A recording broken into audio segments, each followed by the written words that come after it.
This week we're in Vancouver, the Canadian Centre of Sustainable Food. Together with my partner Ali Ryan from Spinnakers, we're going to check out the market. Markets are often a good place to start when exploring the local food scene, and Granville Market doesn't disappoint with its selection. We may be at the heart of a densely populated urban metropolis, but Vancouverites like their food fresh.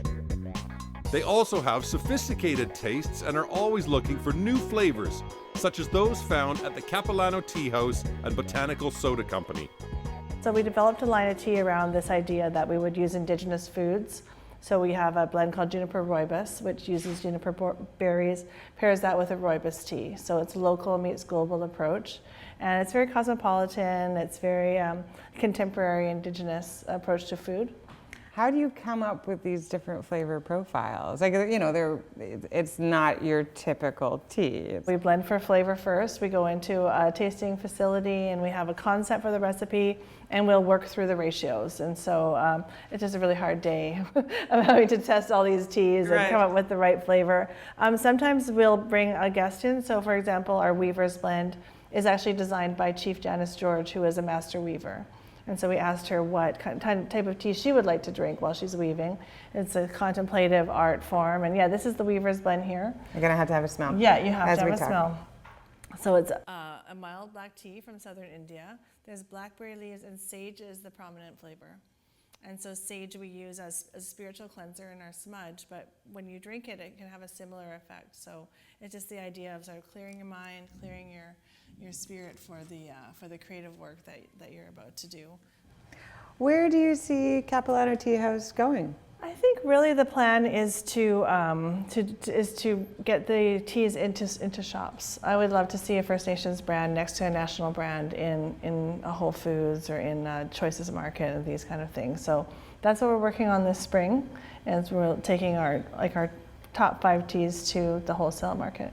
What's really interesting is this West Coast Wild Tea service that we've developed. So we've taken the high tea concept. So we still serve on a 3-tier of food, but we'll do a salmon endive canoe salad. We have our bison filos. We've got a little elk pie. So we're bringing in these wild meats and we're setting it in this new context. I'm calling it the West Coast Wild Tea Service. And for me, it just reminds me of growing up, because like I said, I did spend a lot of time hunting we hunted for ducks. We ate a lot of salmon from the river.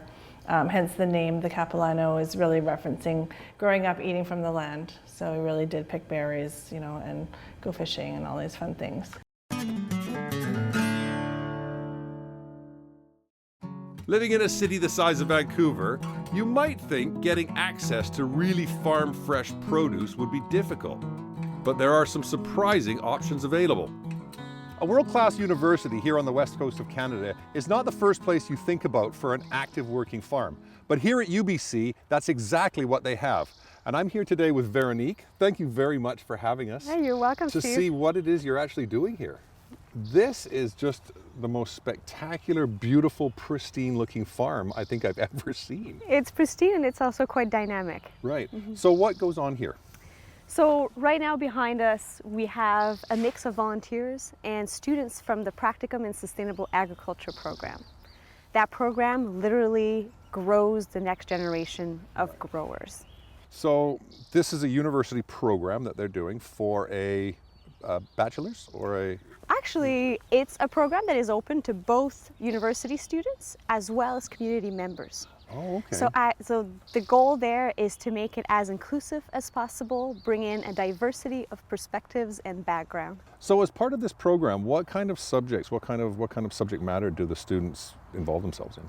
So the students will learn everything from the basics, how to manage your soil, pest management, but they're also going to learn all about the more business aspect of farming. Right. We often have this very idealistic vision of farming, which is, you know, tending to the garden. Yeah. But being a very successful farmer also requires a pretty strong base in sales management, in business planning, in knowing your numbers, your marketing strategies. So here the students, that's why they stay for an entire growing season and are involved on a weekly basis with everything that happens at the UBC farm. How much space have you actually got here? So the entire UBC farm is 60 acres. 60 acres. Here, this site is 60 Exactly. acres large. Yeah. That's amazing. Yeah, about half of it is forested. Okay. That's for conservation Right. and ecosystem services purpose. There's some research plots, there's some education kind of fields, and then there's the major production fields. Right. We have about 8 acres of organically certified production fields that Okay. produce up to like 80,000 pounds of food every year. 80,000 pounds of Yeah. food. Wow, that's a But lot behind of you, we also have more their individual plots, which is where they're learning, they're experimenting. Okay. The food they grow in the main fields will go in the main kind of marketing channels as the UBC Farm. Right. And they will be involved by working in the processing area, by working at the farmer's market. They'll understand how it's working. Right. Their own food that they grow in their own little trial plots, if you want, they'll have for their own consumption, for their families. And then we're also exploring this idea where we would really like for the food that's produced by the UBC Farm Practicum students to be sold to UBC students. Right. So make like a student-to-student kind of food channel. Creating that closed loop. Yeah, system. exactly, yeah. Good morning. Hi, I'm Steve. Nice to meet you. Hi, how are you doing? Good. So you're part of the farming program here at Mm-hmm. UBC. How much time do you spend in these fields? As the workload increases, our hours increase. So in the spring, we work 2 days a week. Now we're at 4 days a week, and then we'll peter off to 2 days a week in the fall again. This is the best classroom in the world, really. Oh, isn't it is. Yeah, for sure. Yeah, it's my favorite way to learn is by doing it. Do you actually know what's the average age of a farmer in BC? I know it's quite old. Yeah, it's 57. Right, yeah, I knew it was up there. And that kind of spurs the question of who will be growing our food in the future. That's right. And that's a kind of challenge that we really have, we're dedicated to solving. While I'm out in the fields, Ali is back in the city. I'm in the business district at the heart of Vancouver. I'm really excited. I'm visiting one of their newest restaurants called the Royal Dinette. Now, the Royal Dinette was opened by David Gunawan, and he is renowned for opening restaurants dedicated to farm-to-table and sustainable food. It's got a really fun and funky vibe from the outside. Let's go check out what the inside looks like. First stop for Ali is the bar to meet locavore mixologist Caitlin Stewart. So I get to think of things that maybe you wouldn't normally use in a cocktail or see in a cocktail, things you would normally throw out, like the peel of a lemon or whatever the kitchen has. I mean, like today, we'll be making a Peacock Cocktail, as I like to call it. During last spring, early summer, they shelled a lot of peas, and they had the shells, like the husks left over. Right. And they juiced them, and they kept it, and they froze it, and I was like, hey, can I use this? I mean, peas are really nice and Obviously, sweet, peas and right? cocktails, yeah. And it turned out really, really nice. I would love to try one. Well, if let's you're up get for started. it. Yeah. A little vodka. So we're using Gastown Shine, which is a local vodka out of the Gillespie distillery out of Squamish, BC. Okay. Our fresh pea juice here, about an ounce of that. It is a wonderful color. Honestly, it's like spring in a glass for Yeah. sure. And a little bit of lime juice just to bring some acidity to it, as well as just a little bit more depth. And just a touch of sweetness here, just with a simple syrup. Let's give this a little shake up. Always the fun part. So we're just gonna fine strain that into our chilled coupe glass here. Little mint spring on top here, and a little pea shoot. Cheers. Oh, and it smells delicious. You really get that freshness from the pea and the mint, like they marry so well together. Totally. And I'm glad you enjoy it. Everywhere you look in the Royal Dinette, there are shelves stacked with preserves, all part of their dedication to using local seasonal products. Head chef Jack Chen is going to put together one of their popular salads using some of these preserves. Okay, so the first thing on the plate is fromage frais. We get it from a farm that we work closely with called Farmhouse in Agassiz. And then we have our different types of beetroot, so some golden beets. chiogo beets, and purple beets. I These are love- actually called Forno Nova, so they're Okay. like the really long skinny beets. So we have our different types of beetroot just placed on top of the fromage frais. The vinaigrette is made from the quince peels from roasting the beetroot, and then we juice it and then let it sit out for about a week with a percentage of salt, and it almost gets this natural, I guess, salty umami taste. Then on top we have a little bit of pickled beetroot stems. Are those raspberries or tayberries? These are blackberries. Oh, they're blackberries, okay. I was They picking are them. as well Thank you. pickled blackberries that we did while they were in season last year. Here we just have some grilled beetroot tops. On top of the salad now we have some poached quince and then some pickled ramps that we did last summer as well. It looks like spring already, just all those colors. We have chicken speck here, which is, I guess you can call it like a German version of prosciutto. What would you say on this plate? How many farms or producers are represented? The beetroots is from one farm out in Pemberton called North Farm. Okay. And then obviously our cheese is from Agassiz, our quince is from Salt Spring Island, our pork is from the original, which they source their meat from Fraser Valley. We work very hard during our summer times to be able to do stuff like this, I guess you could say, during the winter. And then to finish off, we have a vinaigrette. It's made from beetroot vinegar and quince vinegar, and then a little bit of brown butter. And that's the salad. It's, I guess with this salad too, it's every single bite it's slightly different because of the different components are on the plate. I actually don't know where to start. I don't want to miss anything though. Oh, it's lovely. It tastes interesting and complicated, but also good for me.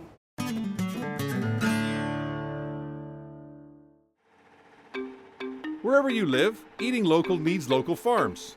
And Ali is visiting one of them, Seabreeze Farms in Delta, just outside of Vancouver.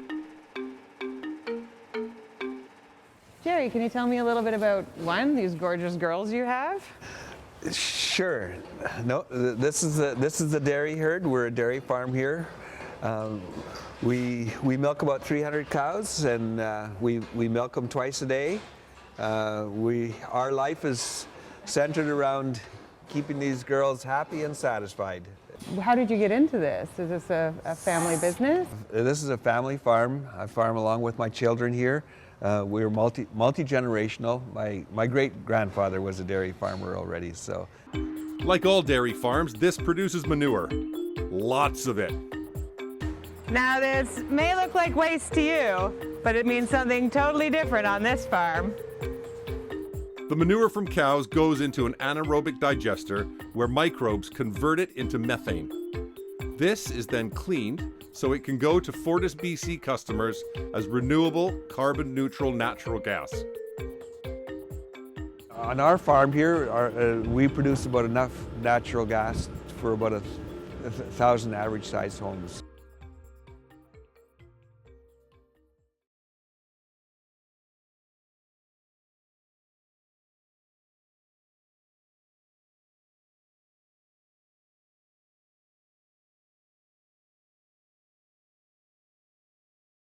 And is this all coming from manure from the cows? No, manure is a part of it, but we also bring in organic waste from Metro Vancouver. So compost? Yes. Yeah. This is sustainable upon sustainable. Not only are you reusing what you make on the farm, a waste product from the farm, but you're also processing a waste product from Vancouver itself. That's amazing. It is. The really nice story is that also results in a very high quality organic fertilizer that we again put on the field. So that's what we call the cycle. Feed the cows, feed the digester, feed the soil, and you make your loop. And in the meantime, we're feeding our consumer, feeding the general public.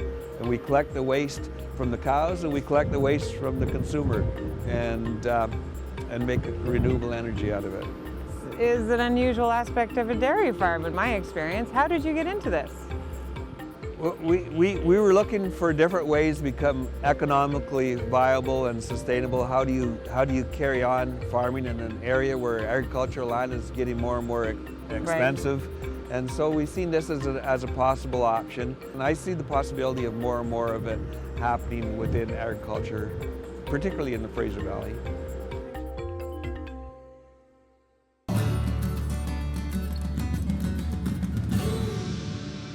So today we're going to do something with peas. We're going to do pea pod puree, some fresh peas. We're going to do a little bit of baby kale salad with some beets and some poached pear. It's going to be absolutely spectacular and delicious. So first thing we have to do is we have to separate our peas from our pea pods. So we just need to separate. These ones are actually very, very nice. And you can tell peas when they're very nice and fresh is that they're actually difficult to pop open. Okay, so I think that's one more, and then we'll make this happen. So there's our peas, there's our pods. So I've got my water boiling away over here. And as always, whenever you're doing your vegetables, good healthy dose of salt in there. It actually raises the water temperature. You notice as the salt goes in, the water comes off the boil momentarily until we give it a blast of heat and bring it back. So our water is back up to its full boil, okay? In with all of our peas there. 30 seconds is all this is going to take. We don't want the peas to turn to mush. We just want to keep them nice and bright and green. And that's it. Really very, very quick. And you can see how the color's brightened up considerably on them. Okay, get them to cool down a little bit so they're not going to continue to cook. Okay, bearing in mind they're not actually hot all the way through. They were in the water for that shorter period of time. So they can sit there for a moment. Then we're going to take all of our pods. Okay, and these are going to go in. Now these are going to cook for a little bit longer because we do want these to be completely cooked and be soft. So peel the pears, and you can see it's a nice, firm, just perfectly right pear. Now when you're putting anything together for salads, you want to think a little bit ahead and decide how you want your salad to look. So I think what I'm going to do is I'm going to do a nice dice for my pear. So take the pear, cut it into quarters. And then there's a little thin fibrous piece that runs down the middle. So just with the very tip of your knife, just run that down and pop the core out. Okay, now your pear is kind of an odd shape. So I'm going to just take a piece off the end of each one because I want to try and get some kind of uniformity of size. Now I can cut these in half. And there we go. I keep all my pear pieces fairly uniform. Okay, so you've got a nice hot pan here. As sugar browns or caramelizes, the sweetness diminishes. So it becomes less sweet, it becomes a little bit smoky, and eventually, obviously, it burns and becomes very acrid and bitter. So what we want this to do is go from sweet to that sort of smoky flavor. And if you can see in there, you can see how the sugar hits the pan and instantly starts to melt. Already I can smell the sugar smoking. You can see the smoke coming up off there. There's the caramelization happening, okay? So as I say, it does not take very long at all. We're just looking for that nice, almost a nice nut brown, okay? Then I've got my little bit of apple cider vinegar. So that's now dropped the temperature and stops the sugar burning. Okay, so now we've got the sugar that has been caramelized. So we're getting that nice, rich, smoky flavor with a little bit of the acidity from the apple cider vinegar. Now I've got, this is my beet cooking liquor. So the juice that I cooked my beets in, and that's now going to go in there. Okay. And we'll let that reduce down. And that really is it. That's our gastrique. All we're going to do is reduce this down until it's quite thick and syrupy, and we'll just finish it off with a few drops of balsamic vinegar, which is just going to give us that little bit of sweetness and richer color. Meanwhile, our pods are finished over here.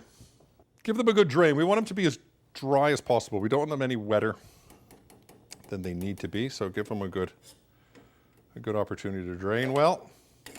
The pears, we're going to add a little bit of vinegar to the water for the pears because that will stop the pears from browning. So, pea pods in the food processor. This is a little bit noisy. So I'm going to add a little bit of apple cider vinegar to the water. I do not want to add the vinegar before I do the peas. For the pears, however, it will keep them nice and white. Okay? So we're just going to let the pears cook gently in that water for a couple of minutes.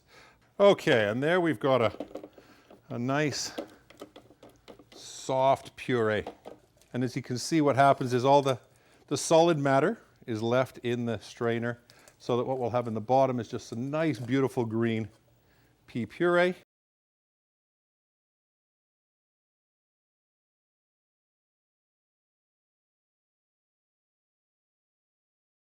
So here's our baby kale, little olive oil just to dress it.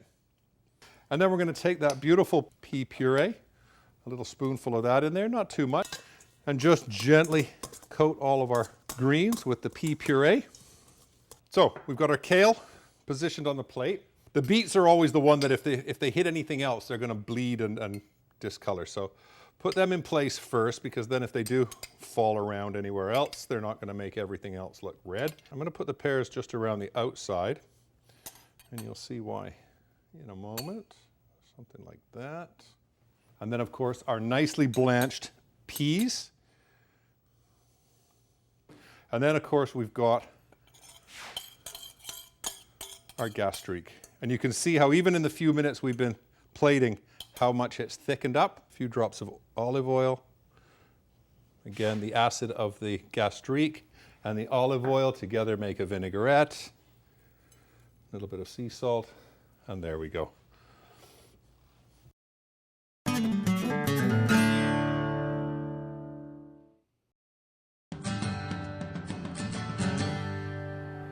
Now that was a lovely, light, fresh summer salad.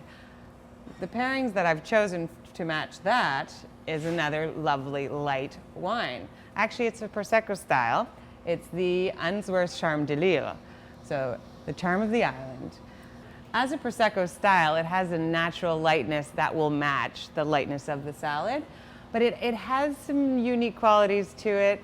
I find that Cowichan wines, because this is all estate grown in the Cowichan, they have a slatiness to it, so that slatiness could stand up to the beets, and really I think there could be some fun flavor interplay there. When I was thinking about another pairing for this salad, this cider jumped into my mind for a number of reasons. So this is a Spinnaker's Backyard Blend cider. What's so special about this cider is that it comes from apples that have been harvested by life cycles from all over the Victoria area. So these apples are actually backyard apples and apples that would go to waste. It is a dry, crisp apple cider. I think the flavor from the creamy sweet peas playing off that tart acidity of the apples in this cider is really going to make a dynamite pairing.